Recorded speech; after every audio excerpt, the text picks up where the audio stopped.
Yes, yes, yes. Greg J here. Coffee Conversations with Greg J. Good morning. Good morning. Good morning. I hope you're doing okay today. Tuesday morning. Getting ready for a fantastic day, I suppose. Today's a good day, feeling pretty good. How about you? This COVID environment, political situations, just a lot of things happening. Man, General Colin Powell passed away. One of my heroes and inspirations, and lived a full life, and just exceedingly proud of him and his military service, his diplomatic and political service. That brother right there did his thing. May he rest in peace. While we're talking about the sad issue of people passing on, I want to just acknowledge, the passing of Al Ramirez, Al the Blade Ramirez, engineer extraordinaire.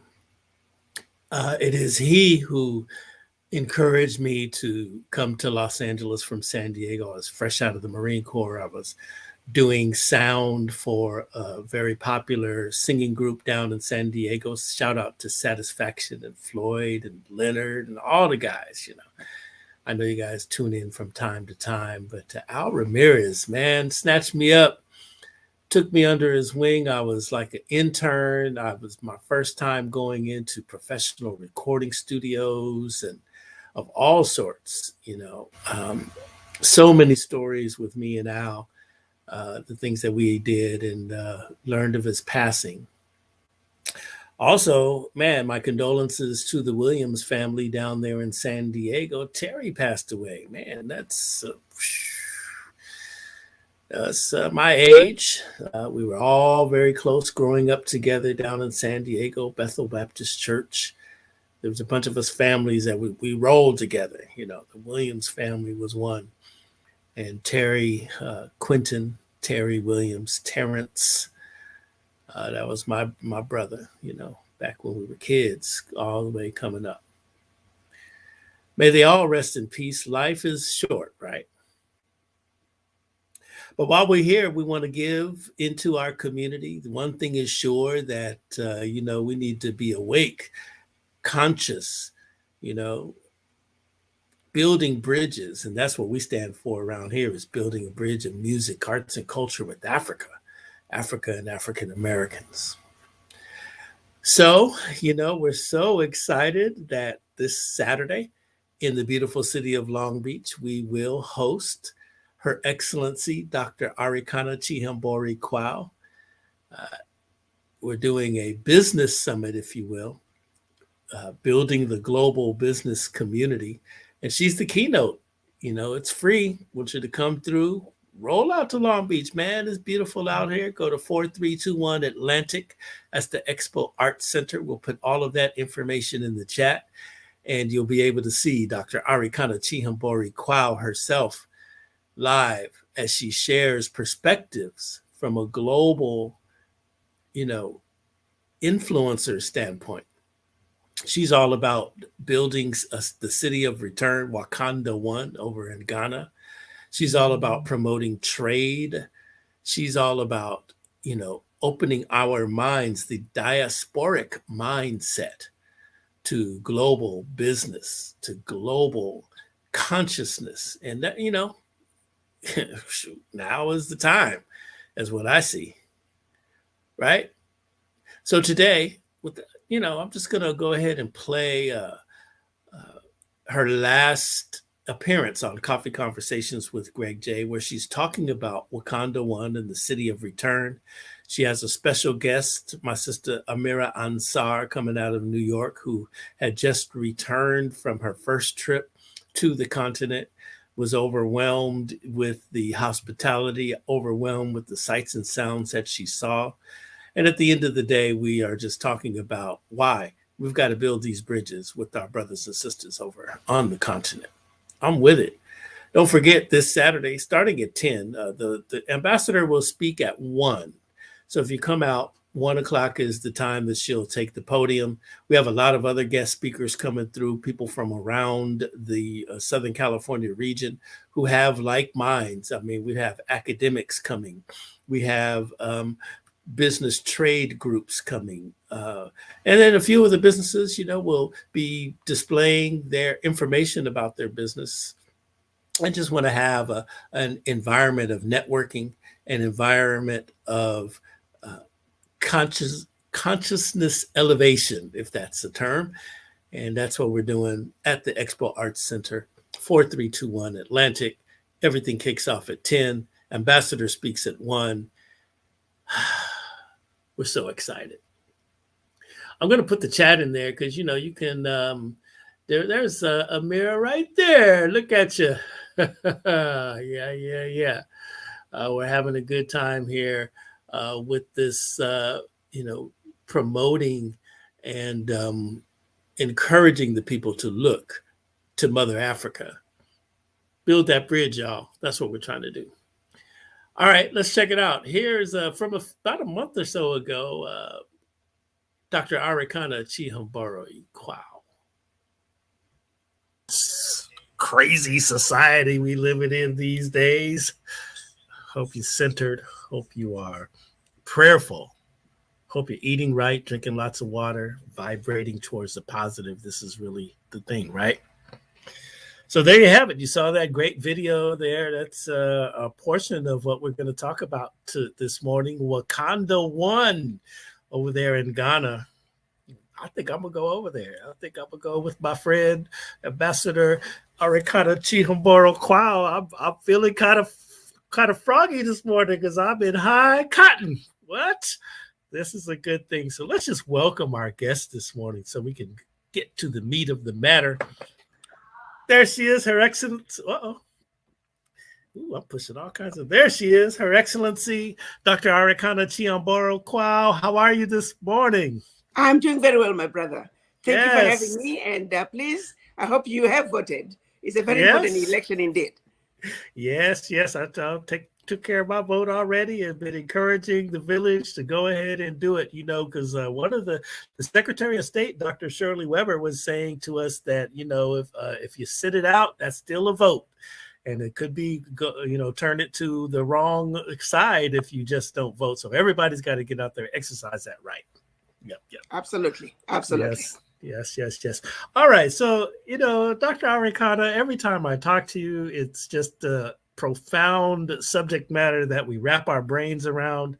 And now I know that as I have observed the African Diaspora Development Institute, I know you're really big on building bridges of business, trade, arts, culture with Mother Africa. And now you're leading a delegation over to Ghana to examine the Wakanda 1. Tell me, first of all, let's talk about what that is. Some folks are probably looking at it going, dang, what is that?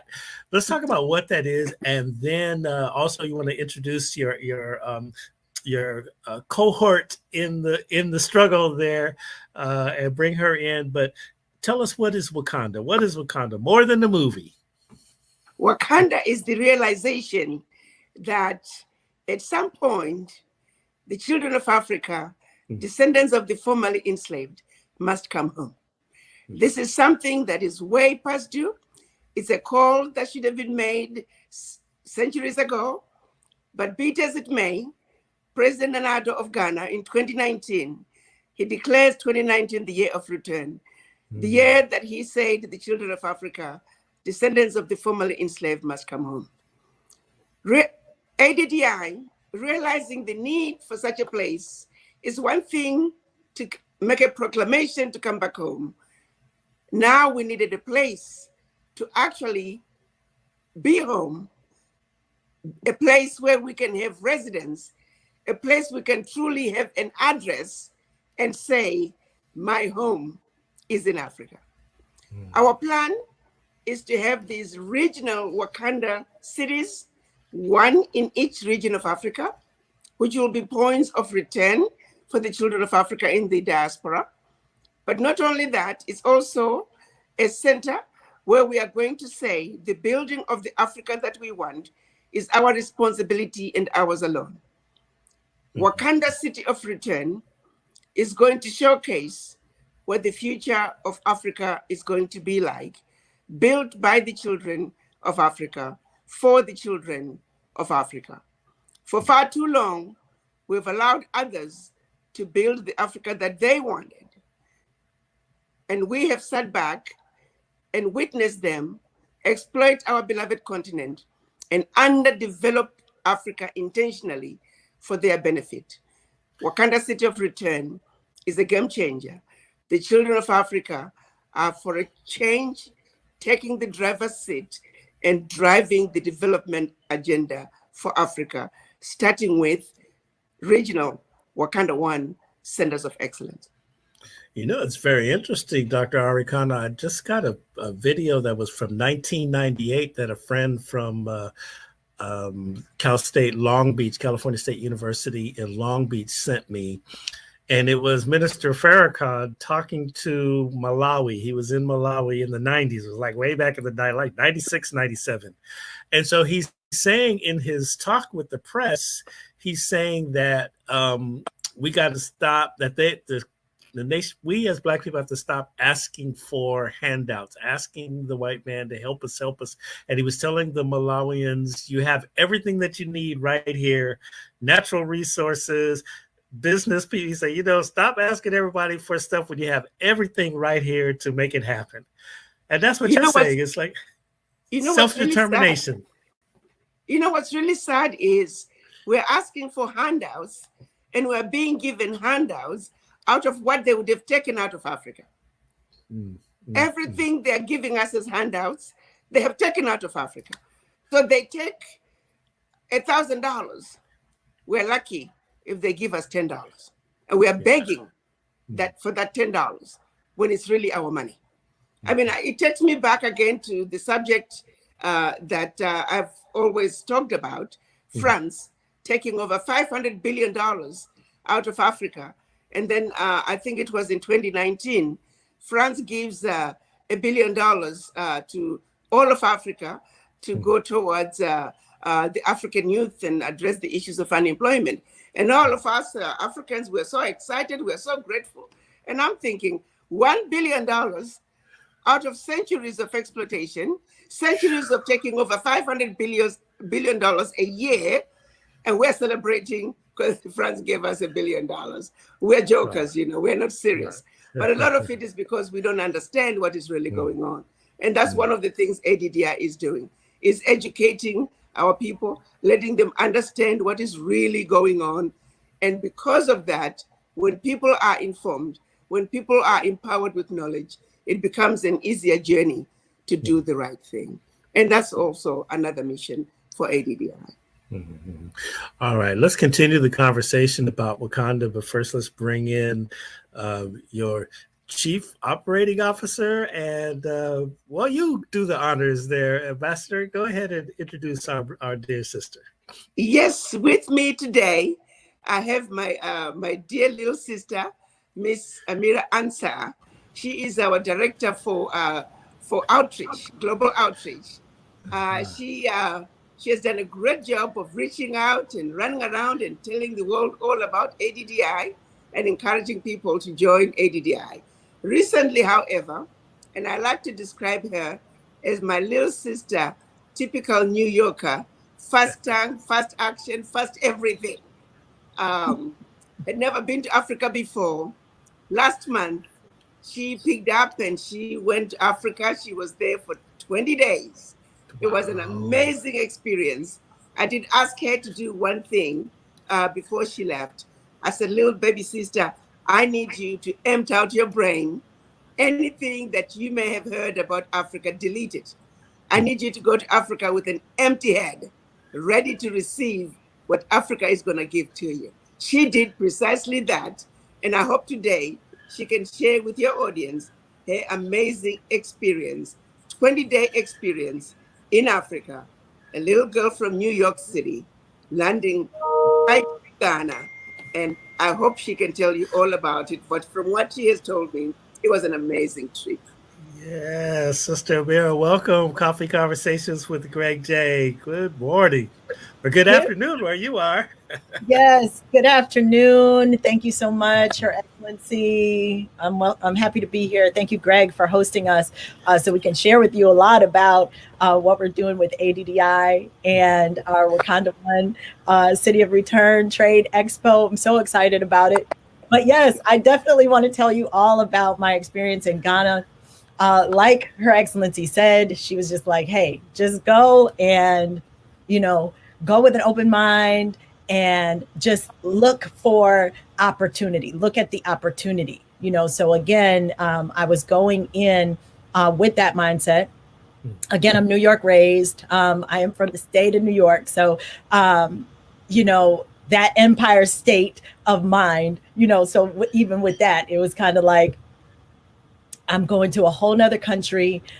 So again, you want to just really relax into that. So with that, I had the opportunity. I did go with some representation from the African Hebrew Israelites of Jerusalem. And so we get there. It is very spiritual. For me, it was a very spiritual experience, mainly because I was really able to feel the spirit of the people in Ghana. There was an automatic love and connection with the people, with the essence of the people that were there. Now, understandably, you see that it is considered like a third world country. And so you do see, where there can be things that can be improved. However, when I looked at the people and the men and the women, but especially the women, and how they marketed their goods and they stood so tall with their goods. I saw one lady, she had 5 big flat screen televisions on her head, balanced so eloquently as she walked tall. And it was just, for me, I was just totally in awe because of the way she moved with grace. And she was just so statuesque. But at the same time, you can tell she was handling her business. She's got 5 big screen televisions on her head. So to see just the essence of that, to me, it was just something that was so beautiful. And you get to see that so much from, I looked at it as the entrepreneurial spirit of the people in Ghana. You see the marketers and they're marketing their goods and all of that. But one of the things that just struck out to me was the grace and they always held their head up. So it was just beautiful to me that they were just so in tune with their spirit and with who they were, irregardless of what was going on around them. That was something that was very beautiful to me, and it stood out. It was just the people themselves. It's really interesting when you go to Africa and you see exactly everything that you have just described, and, for a lot of years pre-COVID, we were organizing tour groups down to South Africa for music festivals. And the number one comment that my travel groups will make is, okay, Brother Greg, they don't show us this Africa. I mean, we're fed a certain image of Mother Africa here in America where we don't, we're shown a, babies with flies, famine, just craziness. But when you go there and you see the cosmopolitan and you feel the energy of the people, it's overwhelming. It will take you down to tears. Yeah. Mm-hmm. Mm-hmm. Absolutely. Absolutely. Mm-hmm. So with that, we definitely looked for opportunity. So that was my charge, right? To look for opportunity.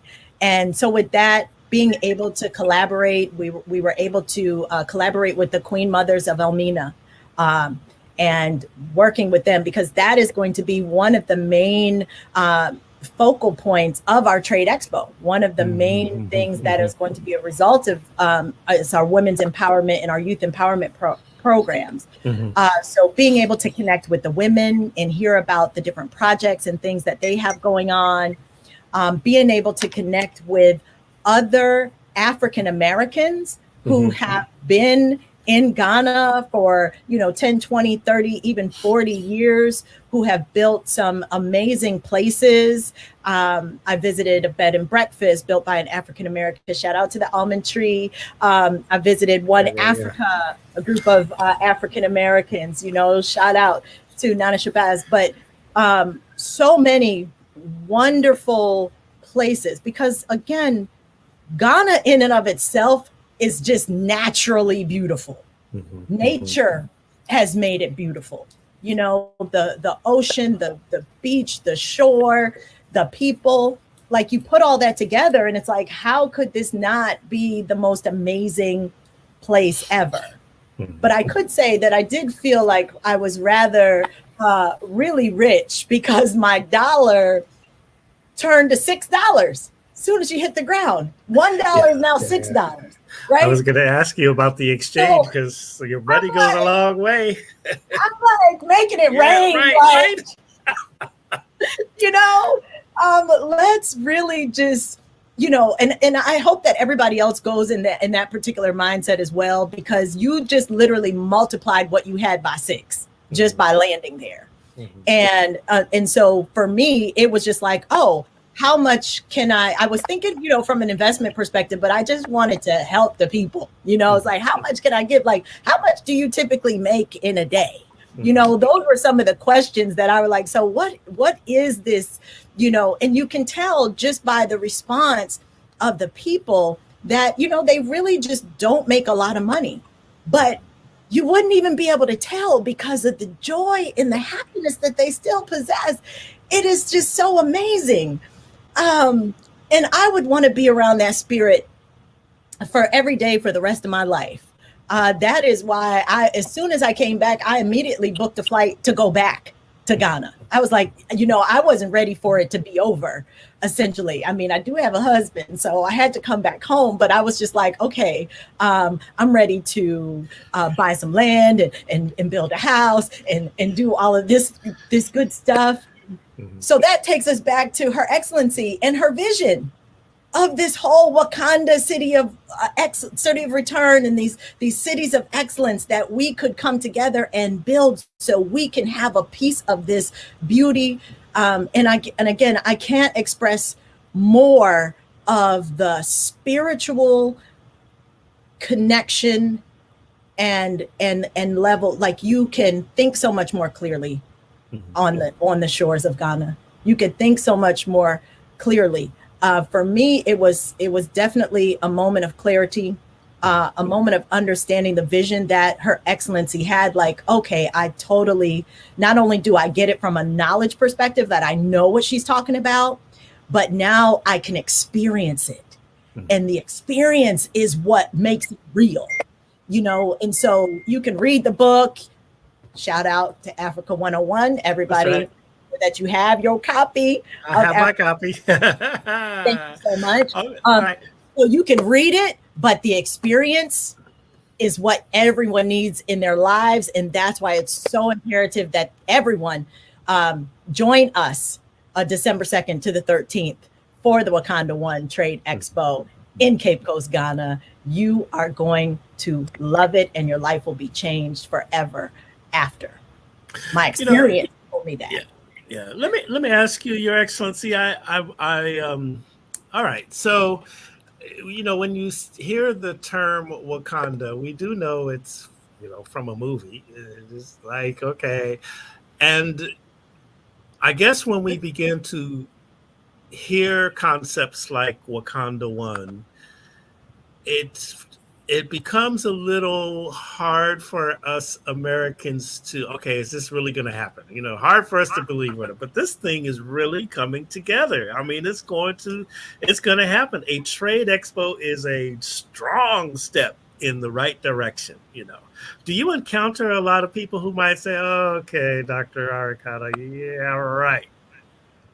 Well, I think our real challenge right now is that larger population of people of African descent, descendants of the formerly enslaved, who actually do not want to have anything to do with Africa. Sadly, it's a significant percentage. But it's because they have been fed lies about Africa. And so part of what we're doing is ADDI is to educate them, to let them know that they have to reconnect back to their anchor. Everybody else on earth is anchored with where they come from. The only people who are not anchored and connected with where they come from are the descendants of the formerly enslaved. So it's really out of sheer ignorance, really, of their history and why they need to connect. Look at the Jews. They know they're from Israel, whether they ever set foot in Israel or not. They're Jews no matter where they are. Look at the Irish Americans. Look at the German Americans, Italian Americans.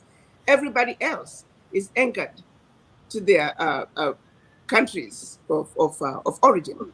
So we need to make sure that every Black person understands and appreciates the fact that they're African no matter where they were born, and that Africa is home, whether you like it or not.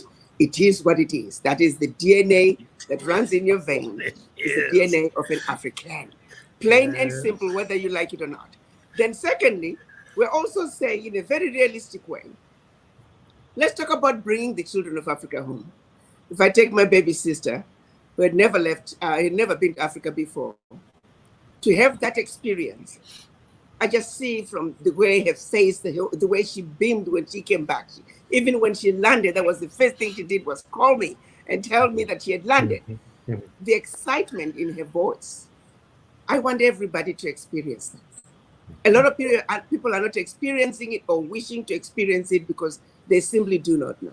They are being told Africa is a diseased and dying continent. No, that is far from it. Africa is the richest continent on earth. There's not a single country in the Western world and now in the Eastern world that does not begin their strategic planning sessions with Africa. Why? Because everything they need in terms of natural resources is in Africa. And that is why they're doing everything they can to keep Africa from moving forward, to keep Africa from being united, to keep the children of Africa in the diaspora, who are the final element, missing part that is needed for Africa to build a sustainable Africa. They're trying to keep us from uniting. So the more people begin to understand that you are part of a strategy of divide and conquer, the sooner they can say, no, I can no longer continue to be victim to this strategy. ADDI is saying, Wakanda Cities of Return, it is that place that we are all going to go back. We're going to showcase to the world that we're now united and we are building the Africa we want for a change. In Wakanda City of Return, phase 1 is going to have a welcome center, which is a beachfront resort with a hotel and chalets and some conference centers. There's also going to be 8,000 residential properties. We want people to be able to come home and have a place they can say, I am back home. I've completed the journey that was started by my ancestors when they were taken out of Africa as slaves. That we must do. The trade fair, we're going to be bringing children of Africa in the diaspora, American businesses in front of the opportunities in Africa. What we're asking people to do is come to Africa with an open mind.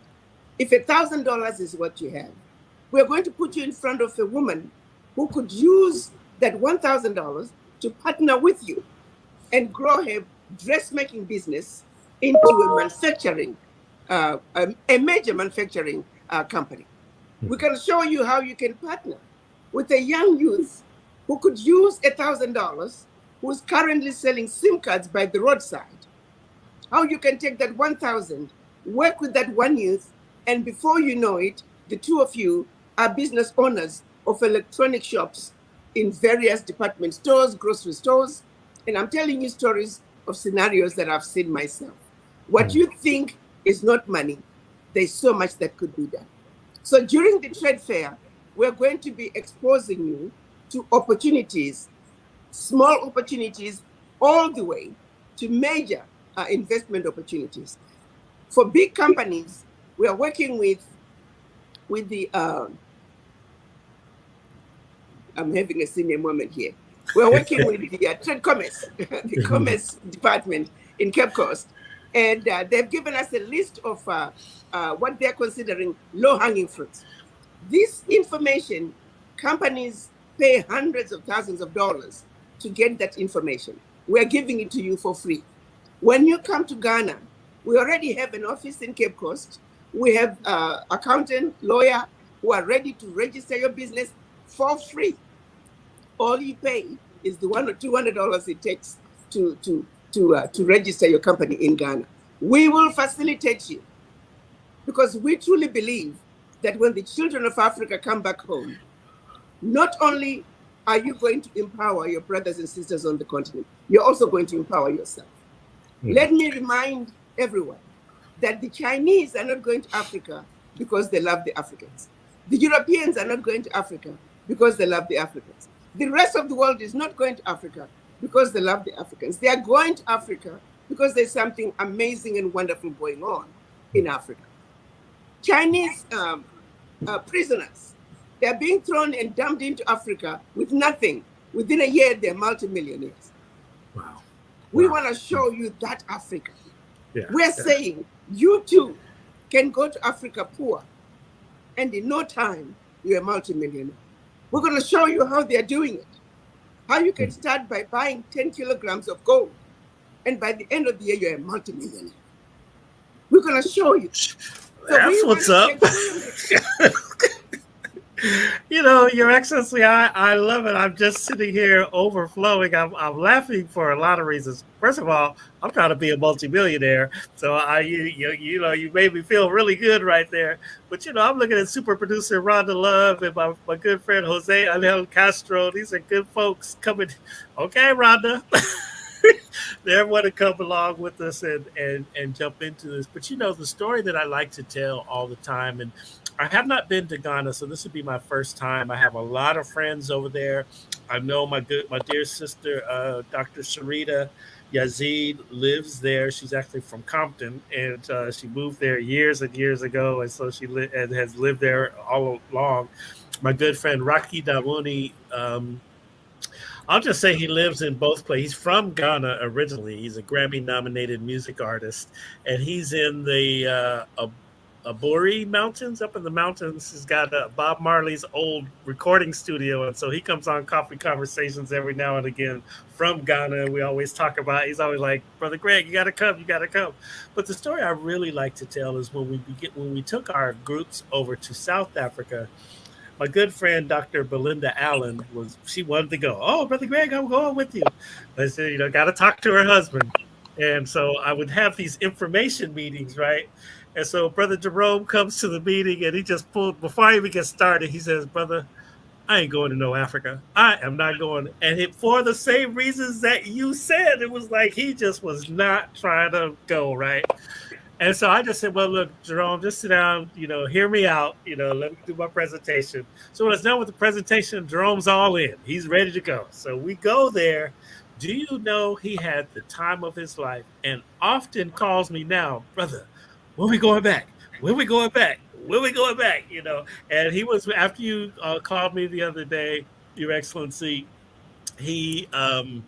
I called him, and I called my good friend Greg Doolin, who is a prominent restaurant owner here in Los Angeles. If you talk soul food in LA, you got to talk about the Doolin family. So Greg is already, he's like, oh, I'm in, let's go. He wants to create those trade connections, But it's like you have to awaken people to the essence of our Africa. And that is just really a fact of the matter. It is a fact. Like you said, it is what it is.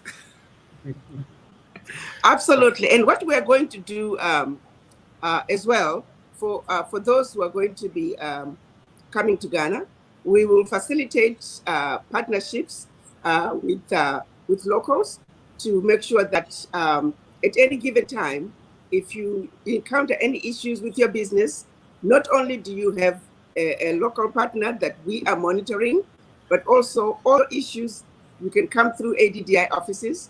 You never have to worry about the red tape that a lot of people face when they go into Africa by themselves. ADDI is going to give you that cover, the cover that you need. And we realize that is the serious problem That is why a lot of people, when they try to go and do business in Africa, they are not succeeding, or they are going and ending up coming back.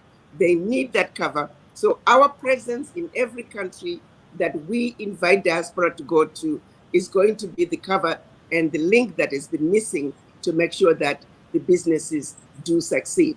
What we have now, for those people who are interested in going to Ghana and joining us December 2nd, departure is December 2nd out of the United States and anywhere else in the world that you want to depart from. We meet in Ghana on the 3rd of December. The first program is on the 4th, which is our welcome dinner, which will be in Accra. So 3 ways to join us. You can go to the website, ouraddi.org, ouraddi.org. You can sign up on Eventbrite for $250 plus whatever the fees are for Eventbrite. And then we can meet you in Ghana. We can meet you in Accra. You get your own ticket. And then from there, if you want to join us in Accra, where we provide you accommodation, meals, transport within Accra, and transport to Cape Coast, transport within Cape Coast, accommodation and meals in Cape Coast, that's going to be $2,400 for you to join us in Accra, and then everything else is covered, and bringing you back to Accra where you can pick up your flight back home. Or you could just decide you just want to register for $250, and you can take care of yourself in Accra. You can transport yourself to Cape Coast, take care of your own accommodation and food in Cape Coast. That's also good. Or you could say, you know what, I don't want to have to fool with any of that. For $4,000, you can get your ticket from the US all the way to Accra, food, transport in Accra, Cape Coast, all covered, and back to Accra. So $4,000 complete package, $2,400 if you want to meet us in Accra, and then everything is covered from Accra to Cape Coast. Or you can just do your $250 plus the fee, registration fee for an Eventbrite, and we'll just meet you for the activities in Ghana, in Accra, as well as in Cape Coast. So 3 levels on how you can go in. I am advising people to try and get your own ticket, because if you go online, you can actually get some cheap tickets. I've seen tickets as low as $1,000. So you can just sign up for joining us in Accra. If you've never been to Africa before, I recommend that. So that way, everything you do, you are with the group. But otherwise, if you're familiar with Africa and you want to be on your own, just register and you can join us. You see the program, join us wherever the programs are. You can join us and participate. You simply have to cover your own transportation, food, and accommodation. So we're making it very easy. We're looking forward to people coming.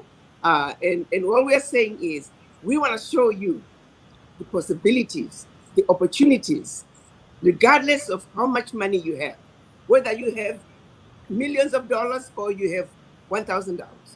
We are going to introduce you to opportunities that you can come back and make money in Africa, go to Africa poor and come back rich, just like others are doing. We want to show you how they're doing it. I'm with that. I'm with it. I'm with it. Now, what do you see as some of the strong sectors, business sectors? Like, there might be some business people on here that say, okay, I'm into this. What are some sectors that we can think about connecting with? I'm media, so I'd love to connect with some media, and then also arts and culture is that's my bailiwick. But what are some of the critical sectors that we need to look for? Well, everything is critical in Africa. Everything is needed. But let me give you a simple example. Right now, 70% of the chickens consumed in Ghanaian kitchens are imported. A lot of the neighboring countries, 100% of their chickens are imported from South America, from China, from everywhere. We, the continent with over 65% of the arable land, we are importing chickens. We are importing wheat. We are importing rice. We are importing everything. So if you look at poultry farming alone, there's a serious shortage of eggs.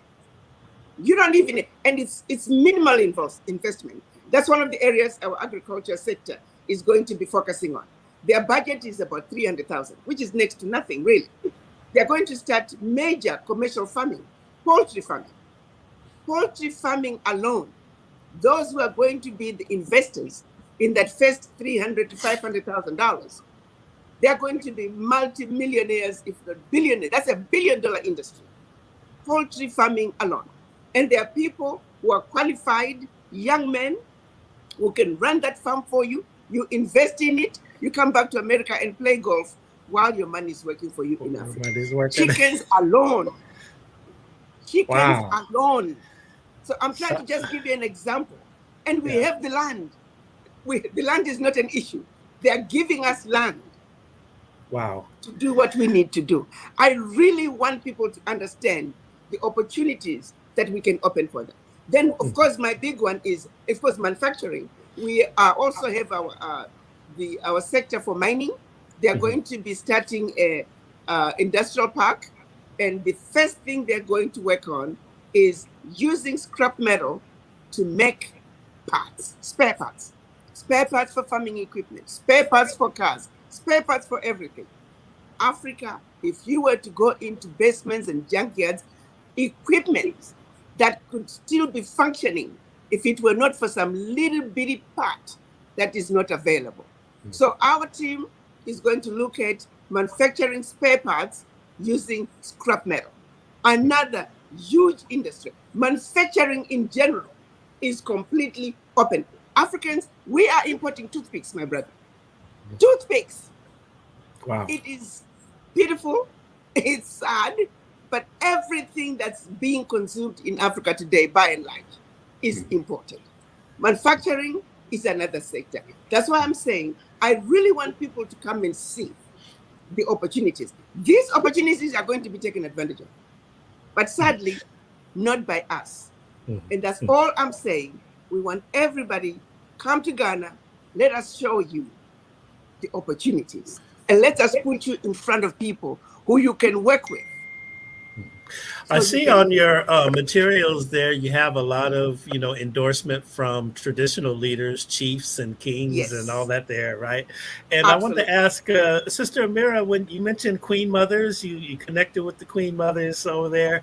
I know that is an important connection to have when you're trying to make business in Africa. I mean, actually all over Africa. I learned that going to I had an opportunity to go. I was in Southern Africa and Swaziland, and I met a bunch of kings, for what the project I was trying to work on. And I saw a lot. I saw cashew plantations. I saw the trees where they make paper. I mean, it was really, really incredible. And I realized how important it was to have the buy-in from the traditional leaders. What was that like for you to like link up with the Queen Mother? Are you serious? My beloved brother, you already know. It was definitely an amazing experience. We work with Nano Abukase Ampa II. He actually took me to a celebration for a Queen Mother who passed.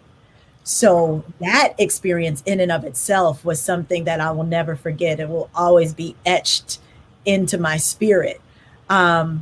Simply because of just the beauty of it, because typically when you're thinking about you're going to, a funeral per se, right? You're thinking of it from a mourning perspective, right? And the celebration that was had in just like the majestic farewell that was bestowed upon the passing Queen Mother was just amazingly beautiful. The traditions that we have as African people are so spiritually connected to the oneness of our Creator. And that is something that I think oftentimes gets stripped away, had been stripped away as you're taken and stolen from where your true roots are. So being brought back to that type of center where you don't see it a lot was definitely something that was very life-changing. And that's one of the things that I also definitely want people to experience there. So there is, like Her Excellency said, there is so much opportunity. There is so much opportunity because it's not like we don't have everything that we need. It's just not organized in a way that is benefiting everyone, right? It's being organized, it's being manipulated in a way that is only going to support a chosen few. So all it's going to take is for us to go in and just do a little remix. And again, this doesn't require us to demand that somebody stop doing anything, or I don't care what y'all doing, right? It's not about what y'all are doing. It's about what we can do, And because it's being manipulated one way, we just go in and do it a different way, right? Because again, we have everything. There's nothing we need. It's just kind of, just shifting it around a little bit so that it benefits everyone. And I think when we go in with that mindset, from a perspective of everyone winning at this, that's when the change begins. Because it's not that the diaspora is coming to Ghana to save Ghana. That's not it, right? It's a collective opportunity for us all to work together for the greater good for everyone. And when you step out there, and if you're coming in the mindset, in the appropriate mindset, you will see it immediately. It'll all come to you. I work with Queen Afua's Health and Wellness Institute, and we're so interested in building a wellness retreat in Ghana. That was our goal. And what did we happen across when I got to Ghana? A resort that they were wanting to sell, but only to certain people.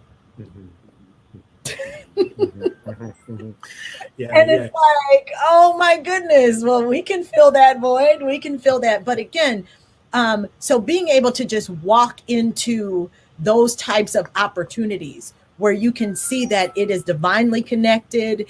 It is ours for, I want to say it's ours for the taking, but it's ours for the making. It's ours to ensure that those generations that come after us will have a place that they can be safe, that they can be healthy, that they can flourish in an economy that is good, that serves all people.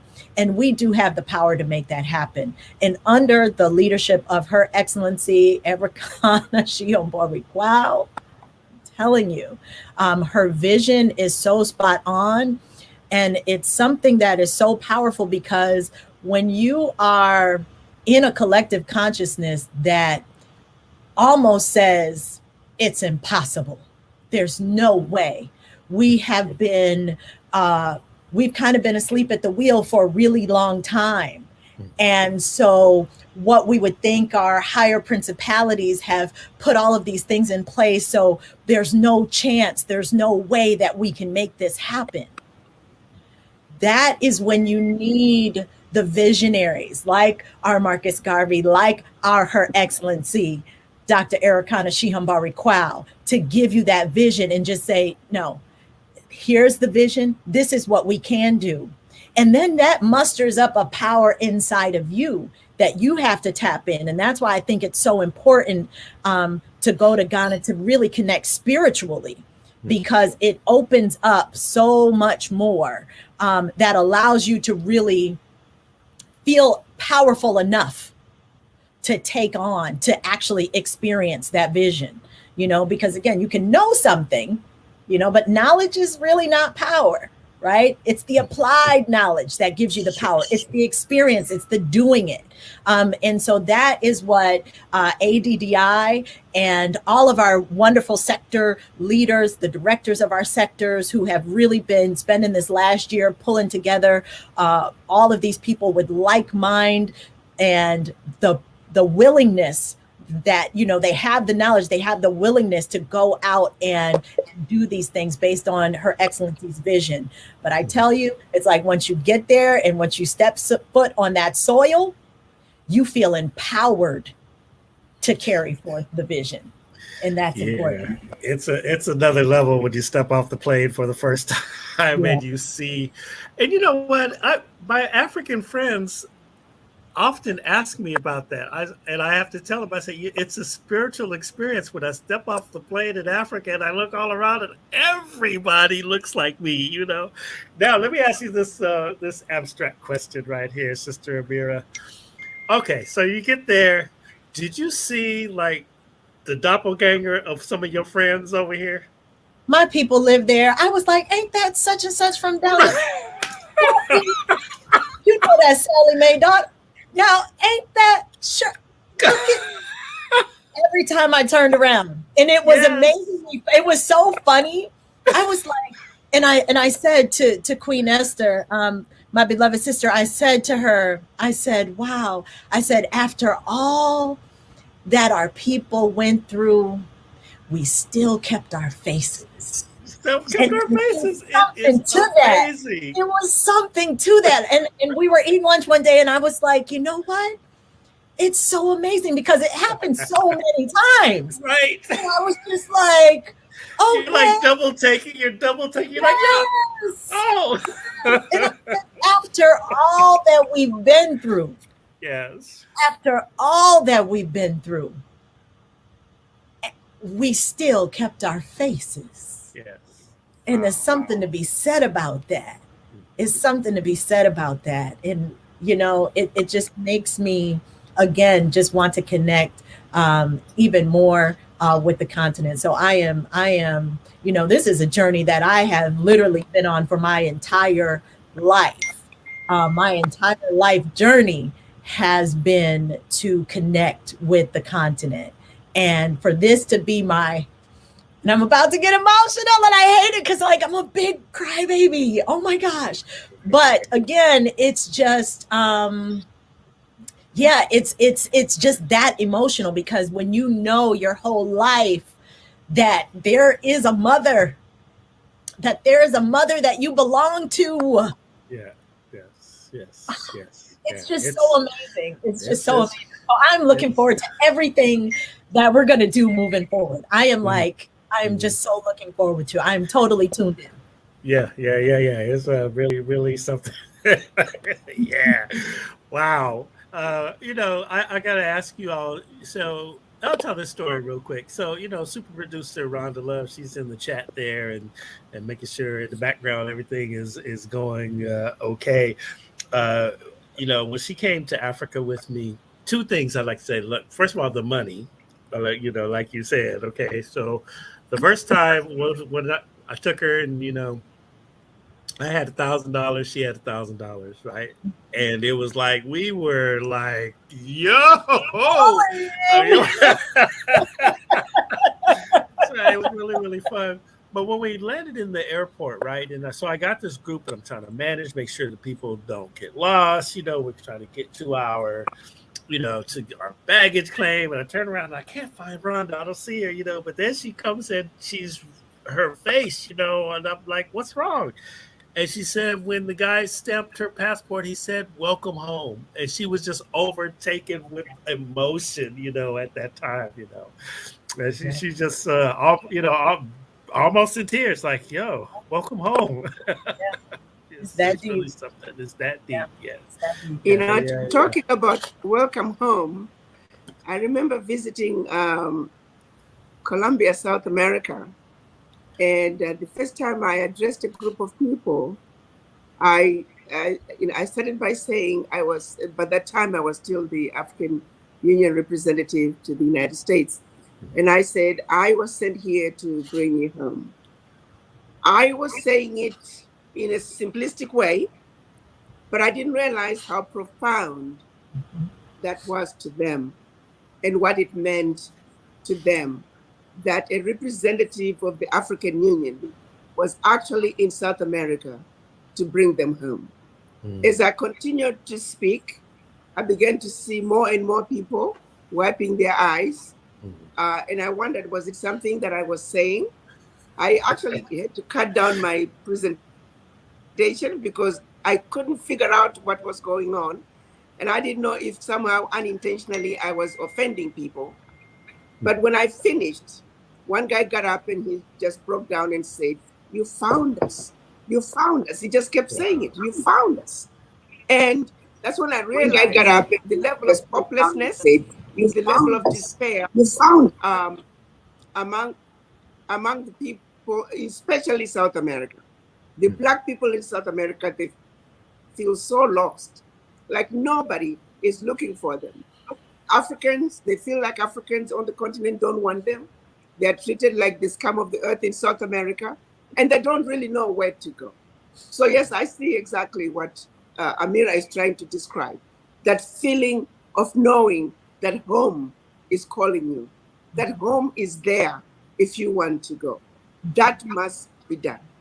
Every Black person, descendant of the formerly enslaved, must know that Africa is home and you are welcome. That message, we must send it out loud and clear. It is anchoring, it is healing, and it must be done. You know, Your Excellency, I want to ask you. I'm listening to you talk, and you're speaking about your adventures as the representative of the African Union to the United States. You know, since you exploded onto the scene, your message has been one of reality, right? You know, and it's. I'm just thinking we're having this debate in America about, okay, critical race theory, right? And I can't understand why white people, don't want to hear this side of history. And everything that, since I have been following you, that you were speaking is truth. It happened. This is what the results have been, and this is what we need to do to rise up. It's just truth, truth, truth, and more truth. Why do you think so many people, including Black people, want to kind of have this adverse reaction to critical race theory or the notion of Pan-Africanism, of going home? What's the problem? I think it's really, that is the part, I think, when you look at our history as Black people, the way we behave as Black people, that is the mind-boggling part of it. The fact that the most outrageous things are being done to Black people around the world. If I were to use the one that's, even now I sit back as I say it, I wonder from everybody's perspective, from us as Black people, as leaders in Africa and the Western world. If you take, for example, as we speak today, thousands of remains of our ancestors are sitting in jars in basements throughout Europe. Their remains were taken by the colonizers because these individuals had risen and fought a vicious war of resistance against the colonizers. But because they were so powerful and strong and they resisted occupation, they got killed and their remains were taken to Europe. One government after another are trying to get these remains back for proper burial. And these European nations are refusing to give them back. It is completely mind-boggling. Wow. I mean, why do you want to keep the remains of the Africans? This is evidence for murder. Africans, we should be asking for justice. We should be asking for revenge. We're not asking for revenge. We're simply saying, give us back the remains of our ancestors so we can give them proper burial. And we're struggling. We're going to go to court in some cases. Take them to court just to get the remains back. And we still can't have the remains. Wow. You know, the artifacts, expensive artifacts that were stolen out of Africa, forcibly taken out of Africa. They're sitting in museums, sometimes clearly displayed where they was, what country they were stolen from. And we pay money to go take a look at them. See? Some of them are still in basements. Everybody knows these they were never paid for, they were stolen. And they will say, yeah, we stole them from Africa, but we're not giving them back. Where else could this be done except in Africa? How long will a thumb of a German soldier last in Mozambique? I mean, sorry, in Namibia. How long will a thumb of a Portuguese soldier last in Mozambique? How long will the finger of a British soldier last in Kenya? not even an hour. They would storm into those countries, kill thousands of people just to get that little bitty thing out. Yes. But in Africa, oh well, it's black people, who cares? Yeah. Who And cares? the reality is, why haven't we, as black people, also said, Europe, we are not engaging you anymore until these egregious abuses of human rights are corrected?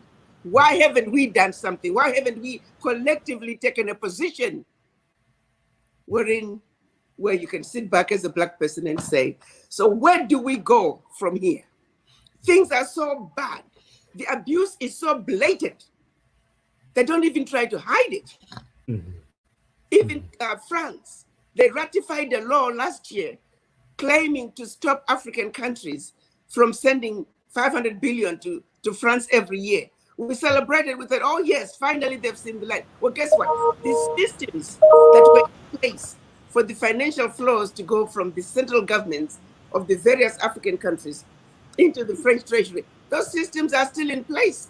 Mm-hmm. So yes, there was a ratification that African countries no longer have to send their bank reserves to France, but the systems are still in place. So the finances are continuing to flow from African central banks into the French treasury. Why aren't we stopping some of these egregious abuses? Now, so like in the French, it's so funny. France kills me. It's exhausting. It is really exhausting. It's like, it is so bad. Where do we go from here? Because their backbone of those French-speaking African nations, their currency background is still the franc, right? It is. Mm-hmm, mm-hmm. So even though like you say, the systems are still in place because the money, the dollar, the money is still the franc and still closely related, and so it's not so easy to unhinge. Why do you think that? Why do you think that the West doesn't condemn France for its actions in Africa? Because they are busy. They're all in it together. Mm-hmm. They're all benefiting and exploiting their former colonies. The French are just the worst of them all.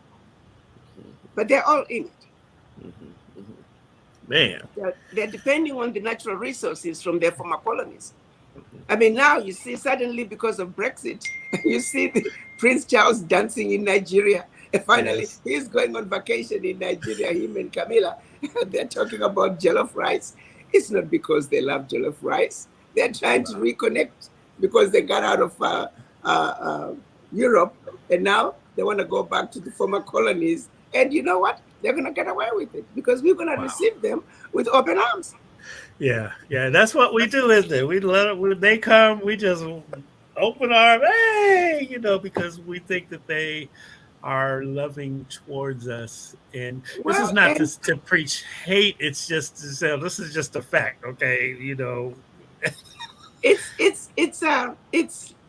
a phenomenon that we have to understand as Black people. Mm-hmm. Where we should stand up and stand our ground and push back, we do not. Yeah. And that's something that really needs to change. But fundamentally, it goes down to the mind. That's where they destroyed us, and that's where the healing needs to begin. Yeah, Malcolm X says the mind is the most lethal weapon. That's what it is. Said. Indeed.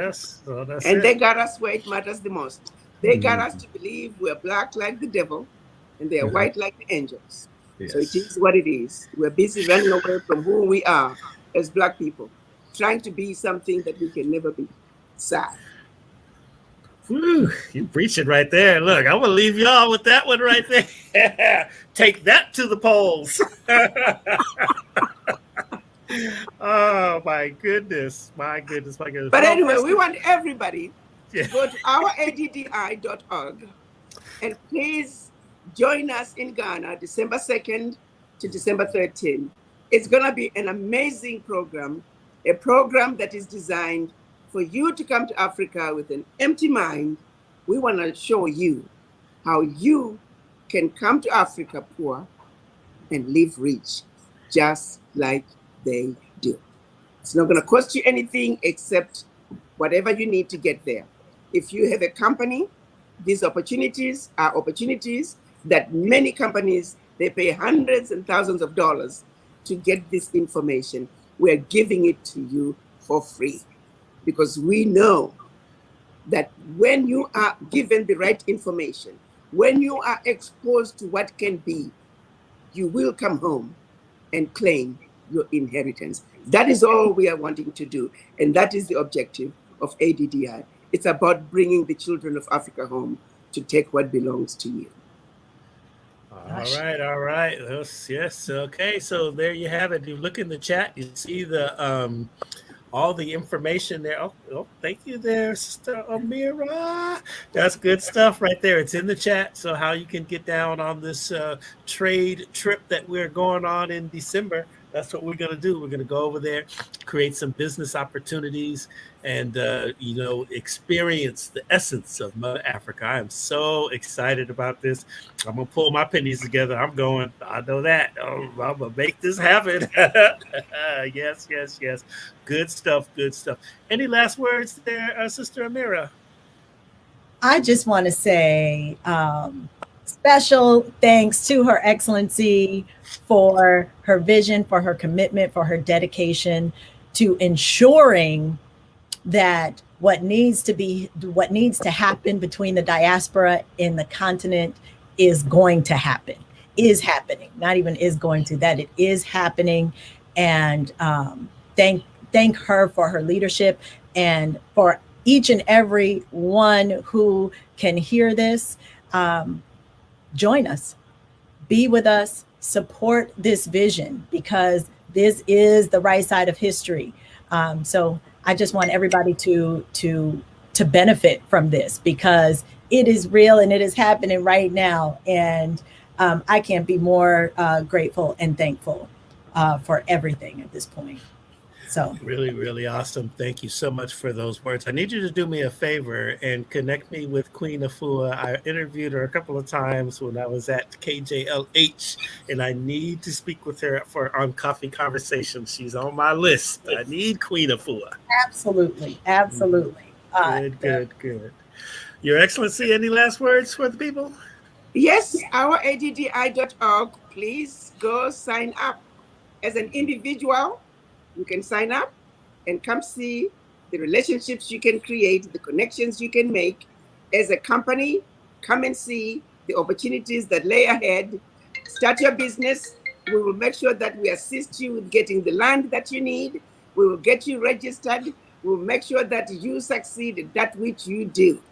Cape Coast region, the central region of Ghana, the whole country of Ghana, they're looking forward to seeing you. And we are there as ADDI to facilitate your entry into Ghana and making sure that whatever you choose to do, you will succeed. Let us help you come home.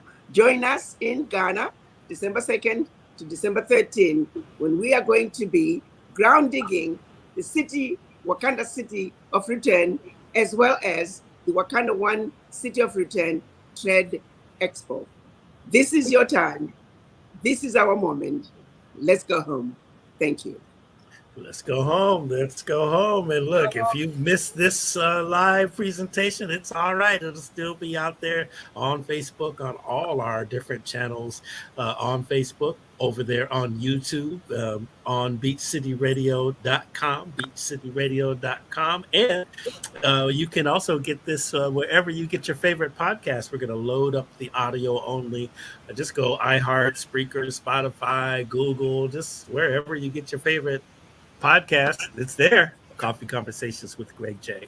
And yeah, so there you have it. That was a rebroadcast of a conversation we had with Dr. Arikana Chihombori-Quao and Amira Ansar.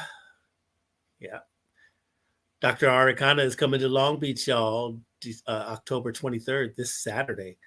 We're going to open the doors at 10. You can just kind of network and have some Columbusong coffee and explore some of the businesses around the region.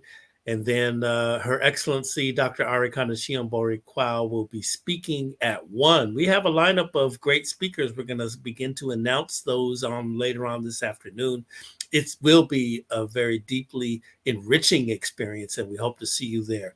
We're taking over the Expo Arts Center That's up there in Long Beach, 4321 Atlantic Avenue in the beautiful city of Long Beach. All right, come on through. We're talking about building the global business community. We really need to make our minds global, right? Our consciousness around the world in these days and time. It's time. It's nation building time. Let's get it with the businesses that we have in our community, linking up with opportunities across the world, especially, particularly, specifically on the continent of Africa. All right, y'all. Keep listening. It's always right there. Coffee Conversations with Greg J. Columbus Coffee Company, a number of our different pages that we have across Facebook. You can also get this at beachcityradio.com, of course, and also the audio will be repurposed wherever you get your favorite podcasts. Lastly, as you go about your day, love one another. Love one another. Love one another. Peace and blessings. See you on Saturday.